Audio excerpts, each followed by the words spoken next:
ಇದು ಕಾಳೇಶ್ವರ ಲಿಂಗ ರೀ. ಇದು ಒಂದ್ರ ಕೆಳಗೆ ಒಂದು 3 ಲಿಂಗ ಇದ್ದಾವೆ ರೀ. 3 ಲಿಂಗ ಅಂದರೆ ಒಂದೊಂದು ಯುಗದಲ್ಲಿ ಒಂದೊಂದು ಲಿಂಗಗಳನ್ನು ಪೂಜೆ ಮಾಡಲ್ಪಡ್ತೀರಿ. ಹೇ ಗಾಯ್ಸ್, ನಮಸ್ತೆ ಎಲ್ರಿಗೂ. ಕರ್ನಾಟಕ ದರ್ಶನ ಅಥವಾ ಸತೀಶ್ ಮಾಲ್ಗತ್ತಿ ಚಾನಲ್ನ ಇನ್ನೊಂದು ವಿಡಿಯೋಗೆ ನಿಮಗೆಲ್ಲ ಸ್ವಾಗತವನ್ನು ತಿಳಿಸ್ತಾ ಇವತ್ತು ನಾವು ಬಂದಿದ್ದೇವೆ ಕಲಬುರಗಿ ಜಿಲ್ಲೆಯ ಕಾಳಗಿ ತಾಲೂಕಿನಲ್ಲಿ ಇರ್ತಕ್ಕಂಥ ಶ್ರೀ ಕಾಳೇಶ್ವರ ದೇವಸ್ಥಾನಕ್ಕೆ. ಸೊ ಒಂದು ದೇವಸ್ಥಾನನ ನೋಡ್ತಾ ಇದ್ದೀವಿ. ಇದು ಆಲ್ಮೋಸ್ಟ್ ನಶಿಸಿ ಹೋಗಿರುವಂಥ ದೇವಸ್ಥಾನನ ನೋಡ್ತಾ ಇದ್ದೀವಿ. ಸೊ ಇದರ ಆ ಕಡೆ ಭಾಗದಲ್ಲಿ ಹೋದರೆ ನಮಗೆ ಒಂದು ನರಸಿಂಹ ದೇವಸ್ಥಾನ ಕೂಡ ಕಾಣಿಸುತ್ತೆ, ಅದರ ಜೊತೆಗೆ ಒಂದು ಕಾಳೇಶ್ವರ ದೇವಸ್ಥಾನ ಕೂಡ ನೋಡ್ಬೋದಾಗಿದೆ. ಸೊ ಹಾಗಿದ್ರೆ ಬನ್ನಿ ಗೆಳೆಯರೆ, ಇವಾಗ ಆ ಉಳಿದಂಥ ದೇವಸ್ಥಾನಗಳನ್ನು ಒಂದು ಸಲ ನೋಡೋಣ. ಮೊದಲು ಈ ದೇವಸ್ಥಾನ ಹೇಗಿದೆ ಅನ್ನೋದನ್ನು ನೋಡಿ ಆ ಕಡೆ ಹೋಗೋಣ. ಅಲ್ಲಿ ದೂರದಲ್ಲಿ ಕಾಣಿಸ್ತಿರೋದೇ ನಮಗೆ ಕಾಳೇಶ್ವರ ದೇವಸ್ಥಾನ ನೋಡ್ತೀರಾ. ಅದ್ರ ಮಧ್ಯದಲ್ಲಿ ಇಲ್ಲಿ ಒಂದು ಹಳ್ಳ ಕೂಡ ಇದೆ, ಅದರ ಪಕ್ಕದಲ್ಲಿ ಈ ಕಲ್ಯಾಣಿ ಕೂಡ ಕಾಣಿಸುತ್ತೆ. ಬನ್ನಿ ಈ ಕಲ್ಯಾಣಿ ಕೂಡ ಒಳಗಡೆ ಹೋಗಿ ಆ ದೇವಸ್ಥಾನ ನೋಡೋಣ. ಅದರ ಹೆಸರು ಬಂದುಬಿಟ್ಟು ನರಸಿಂಹ ದೇವಸ್ಥಾನ ಅಥವಾ ಅನಂತ ಪದ್ಮನಾಭ ದೇವಾಲಯ ಅಂತ. ಸೊ ಅದಕ್ಕೂ ಮುಂಚೆ ನಾವು ಹೋಗೋ ಮಾರ್ಗ ಮಧ್ಯದಲ್ಲಿ ನಮಗೆ ಶ್ರೀ ರಾಮಲಿಂಗೇಶ್ವರ ದೇವಸ್ಥಾನವೂ ಕಾಣಿಸುತ್ತೆ, ಮತ್ತು ಇಲ್ಲಿ ಒಂದು ಅಳಿದು ಹೋಗಿರುವಂಥ ಇನ್ನೊಂದು ದೇವಸ್ಥಾನ ಕೂಡ ನೋಡ್ಬೋದಾಗಿದೆ. ಹಾಗೆ ಮುಂದೆ ಹೋಗ್ತಿದ್ದಂಗೆ ಇದು ಆ್ಯಕ್ಚುಲಿ ಬ್ರಿಡ್ಜ್ ಕೆಳಗಡೆಯಿಂದ ನಾವು ಈ ಕಡೆ ದೇವಸ್ಥಾನಕ್ಕೆ ಹೋಗಬೇಕಾಗತ್ತೆ. ಸೊ ನೋಡ್ಬೋದು ಹೇಗೆ ಶಿಥಿಲಾವಸ್ಥೆಯಲ್ಲಿ ಇದೆ ಈ ದೇವಸ್ಥಾನ ಅಂತ. ಸೊ ಬನ್ನಿ ಇವಾಗ ಕೆಳಗಡೆ ಹೋಗಿ ಆ ದೇವಸ್ಥಾನನ ನೋಡೋಣ, ದಾರಿ ಇದೆಯಾ ಇಲ್ವಾ ಅಂತ. ಸೊ ಅಲ್ಲಿಗೆ ಹೋಗೋದಕ್ಕೂ ಮುಂಚೆ ನಮಗೆ ಬಲಭಾಗದಲ್ಲಿ ಶ್ರೀ ರಾಮಲಿಂಗೇಶ್ವರ ದೇವಸ್ಥಾನ ಕೂಡ ನೋಡ್ಬೋದು.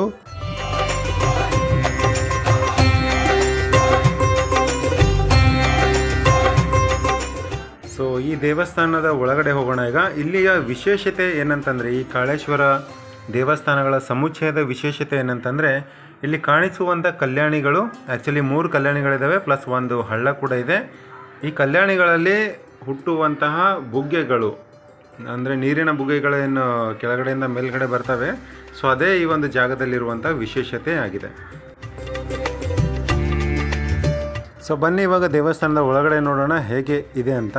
ಸೊ ಇದೆಲ್ಲ ರಾಷ್ಟ್ರಕೂಟರ ಕಾಲಾವಧಿಯಲ್ಲಿ ಕಟ್ಟಿರ್ತಕ್ಕಂಥ ದೇವಸ್ಥಾನಗಳನ್ನು ನಾವಿಲ್ಲಿ ನೋಡ್ತೇವೆ.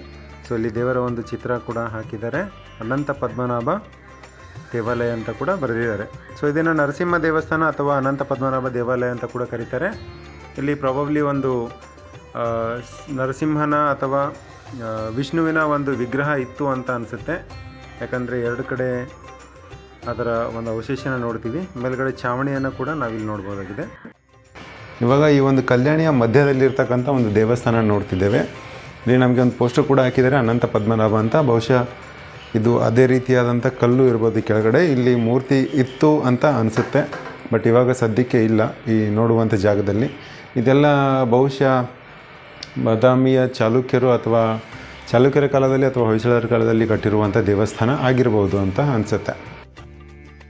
ಗೆಳೆಯರೆ, ಇನ್ನೊಂದು ವಿಶೇಷ ಸೂಚನೆ ನಿಮಗಾಗಿ, ಈ ನೀರಿನ ಒಳಗಡೆ ಇಳಿಯಬೇಡಿ. ಯಾಕಂದರೆ ಇಲ್ಲಿ ನೋಡ್ಬೋದು ನೀವು ಹಾವು ಕಾಣಿಸ್ತಿರೋದು. ಇದು ಒಂದೇ ಅಲ್ಲ, ಇದಕ್ಕೆ ಸಾಕ್ಷಿ ಇನ್ನೊಂದು 2-3 ತೋರಿಸ್ತೇನೆ ನಾನು ವಿಡಿಯೋ ಎಂಡ್ ಆಗೋದ್ರಲ್ಲಿ.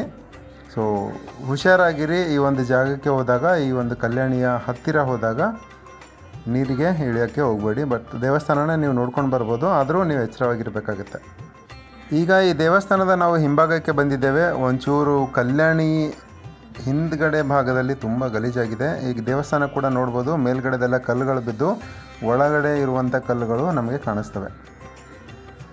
ಇದನ್ನು ಇನ್ನೂ ರಿನೋವೇಟ್ ಮಾಡಬೇಕು ಅಂತ ಅನಿಸುತ್ತೆ. ಸುತ್ತಮುತ್ತ ಎಲ್ಲ ಕಾಂಪೌಂಡ್ ಚೆನ್ನಾಗಿ ಕಟ್ಟಿದ್ದಾರೆ, ಬಟ್ ಒಳಗಡೆ ಇರುವಂಥ ದೇವಸ್ಥಾನನ ಒಳ್ಳೆ ರೀತಿಯಲ್ಲಿ ರಿನೋವೇಟ್ ಮಾಡಿದ್ರೆ ಇನ್ನೂ ಚೆನ್ನಾಗಿ ಕಾಣಿಸುತ್ತೆ. ಮತ್ತು ಈ ಒಂದು ಕಾಳೇಶ್ವರ ದೇವಸ್ಥಾನದಲ್ಲಿ ಇರ್ತಕ್ಕಂಥ ಒಂದು ಒಳ್ಳೆ ದೇವಸ್ಥಾನನ ನಾವು ಉಳಿಸ್ಕೊಂಡಂಗೆ ಆಗುತ್ತೆ. ಸುತ್ತಮುತ್ತ ನಾವೆಲ್ಲ ಇಲ್ಲಿ ನೋಡ್ಬೋದು, ಹಳ್ಳ ಹರಿಯುತ್ತಿರೋದನ್ನು ನಾವಿಲ್ಲಿ ನೋಡ್ತೇವೆ. ಈ ಒಂದು ಹಳ್ಳದ ಈ ಕಡೆ ಭಾಗ ಮತ್ತು ಆ ಕಡೆ ಭಾಗದಲ್ಲಿ ಸರಿಸುಮಾರು ಒಂದು 10ರಿಂದ 12 ದೇವಸ್ಥಾನಗಳನ್ನು ನಾವಿಲ್ಲಿ ನೋಡ್ತೇವೆ. ಚಿಕ್ಕದಾಗಿ ಕಟ್ಟಿರುವಂಥ ಬ್ರಿಡ್ಜಿನ ಮುಖಾಂತರ ನಾವು ಈ ಬದಿಯಿಂದ ಆ ಬದಿಗೆ ಹೋಗ್ಬೋದಾಗಿದೆ.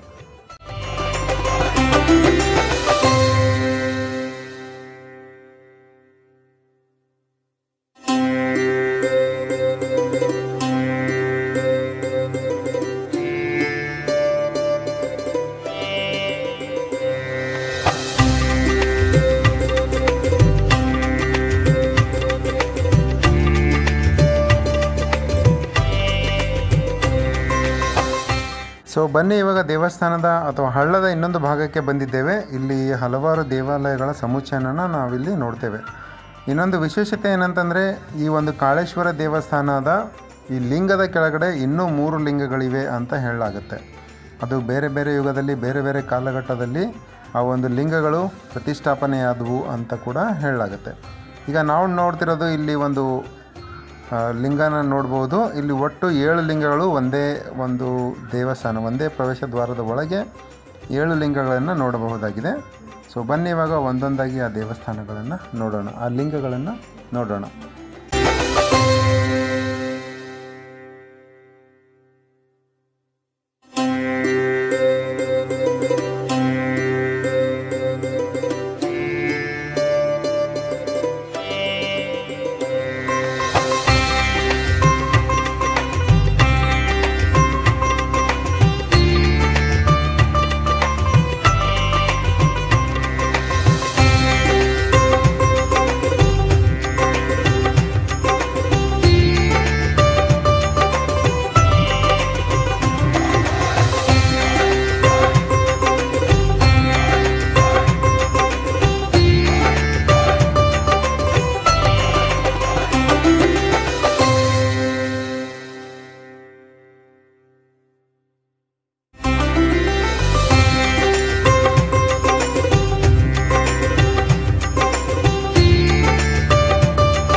ಈಗ ನಾವು ನೋಡ್ತಿರುವಂಥ ಆವರಣದಲ್ಲಿ ನೋಡ್ಬೋದು ಎಷ್ಟು ಅದ್ಭುತವಾದಂಥ ಕಲಾಕೃತಿಗಳನ್ನು ನಾವಿಲ್ಲಿ ನೋಡ್ತೇವೆ ಗೆಳೆಯರೆ. ಬಟ್ ಇದಕ್ಕೆ ಆ್ಯಕ್ಚುಲಿ ಪೇಂಟ್ ಎಲ್ಲ ಮಾಡಿದ್ದಾರೆ, ಸುಣ್ಣ ಎಲ್ಲ ಬಳಿದಿದ್ದಾರೆ, ನೀಲಿ ಬಣ್ಣದ ಪೇಂಟ್ ಕೂಡ ನೀವು ನೋಡ್ಬೋದಾಗಿದೆ. ಆದರೆ ತನ್ನ ಅಂದನ ಕೆಟ್ಟೋಗುತ್ತೆ ಈ ಥರ ಮಾಡಿದ್ರೆ ಆ್ಯಕ್ಚುಲಿ. ಸೊ ನೋಡ್ಬೋದು ಆಗಿನ ಕಾಲದಲ್ಲೇ ಇದು ಆ್ಯಕ್ಚುಲಿ ರಾಷ್ಟ್ರಕೂಟರ ಕಾಲಾವಧಿಯಲ್ಲಿ ಕಟ್ಟಲಾಯಿತು ಅಂತ ಹೇಳಲಾಗುತ್ತೆ. ಬಟ್ ನಿಖರವಾಗಿ ಯಾರ ಅವಧಿಯಲ್ಲಿ ಕಟ್ಟಲಾಯಿತು ಅಂತ ಹೇಳಲಿಕ್ಕಾಗಲ್ಲ. ಸೊ ಬನ್ನಿ ಇಲ್ಲಿ ಇರ್ತಕ್ಕಂಥ ಪೂಜಾರಿ ಅವರಿಗೆ ಅಥವಾ ಅರ್ಚಕರನ್ನು ಮಾತಾಡಿಸಿ ಕೇಳೋಣ, ಇದ್ರ ಬಗ್ಗೆ ಏನಾದರೂ ವಿಶೇಷತೆ ಏನಾದರೂ ಇದೆಯಾ ಅಥವಾ ಅವ್ರಿಗೆ ಈ ದೇವಸ್ಥಾನದ ಬಗ್ಗೆ ಎಷ್ಟು ಗೊತ್ತು ಅನ್ನೋದನ್ನು ನಾವು ಅವರಿಗೆ ಮಾತಾಡ್ಸೋಣ.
ಸೊ ಬನ್ನಿ ಅರ್ಚಕರನ್ನು ಮಾತಾಡಿಸೋದಕ್ಕಿಂತ ಮುಂಚೆ ನಾವು ಈ ದೇವಸ್ಥಾನದ ಸಮುಚ್ಚಯದ ಹೊರಗಡೆ ಇರುವಂತಹ ಅತಿ ಅದ್ಭುತವಾದಂತಹ ಒಂದು ಅಳಿದು ಹೋದಂತಹ ಇನ್ನೊಂದು ದೇವಾಲಯನ ನೋಡೋಣ. ಒಂದು ಕಪ್ಪು ಸುಂದರಿ ಅಂತಲೇ ಕರಿಬೋದು ಇದನ್ನು, ಅಷ್ಟು ಚೆನ್ನಾಗಿದೆ ಈ ಒಂದು ದೇವಸ್ಥಾನ. ಸೊ ಇದು ಸೂರ್ಯನಾರಾಯಣ ದೇವಾಲಯ ಅಂತ ಇಲ್ಲಿನ ಸ್ಥಳೀಯರು ಕರೀತಾರೆ. ಸೊ ಈ ದೇವಸ್ಥಾನದ ಬಗ್ಗೆ ನನಗಿನ್ನೂ ಕನ್ಫ್ಯೂಷನ್ ಇದೆ ಗೆಳೆಯರೆ. ಇಷ್ಟೊಂದು ಅದ್ಭುತವಾದಂಥ ದೇವಸ್ಥಾನ ಯಾರ ಕಾಲಾವಧಿಯಲ್ಲಿ ಕಟ್ಟಲಾಯಿತು ಅನ್ನೋದ್ರ ಬಗ್ಗೆ. ಒಂದು ರಾಷ್ಟ್ರಕೂಟರ ಕಾಲಾವಧಿಯಲ್ಲಿ ಕಟ್ಟಿರಬಹುದು, ಎರಡನೇದಾಗಿ ಬಾದಾಮಿ ಚಾಲುಕ್ಯರು ಅಥವಾ ನಮ್ಮ ಕಲ್ಯಾಣಿ ಚಾಲುಕ್ಯರು ಈ ಒಂದು ದೇವಸ್ಥಾನನ ಕಟ್ಟಿರಬಹುದು ಅಂತ ನನ್ನ ಅನಿಸಿಕೆ.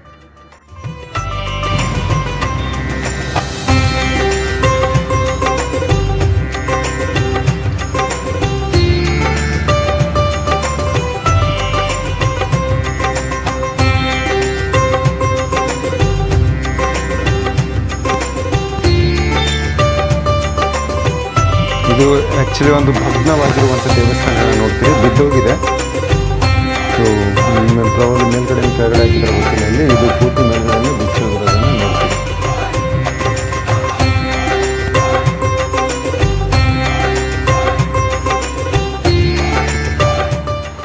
ಸೊ ಈ ಥರದ ಶಿಲ್ಪಗಳು ನಮಗೆ ಹಲವಾರು ಈ ಬಹಮನಿ ಸುಲ್ತಾನರ ಕೆಲವೊಂದು ಅವಶೇಷಗಳಲ್ಲಿ ನೋಡಿದ್ವಿ.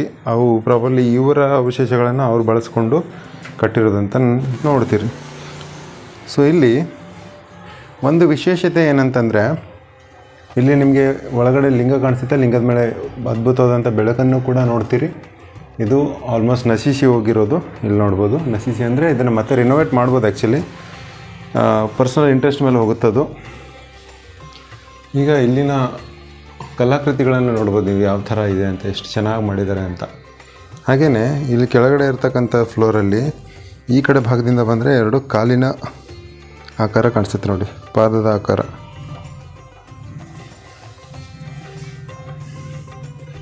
ಜೊತೆಗೆ ಇಲ್ಲಿ ದ್ವಾರಪಾಲಕರು ಕಾಣಿಸ್ತಾರೆ ಈ ಭಾಗದಲ್ಲೂ ಕೂಡ ಮತ್ತು ಈ ಭಾಗದಲ್ಲಿ.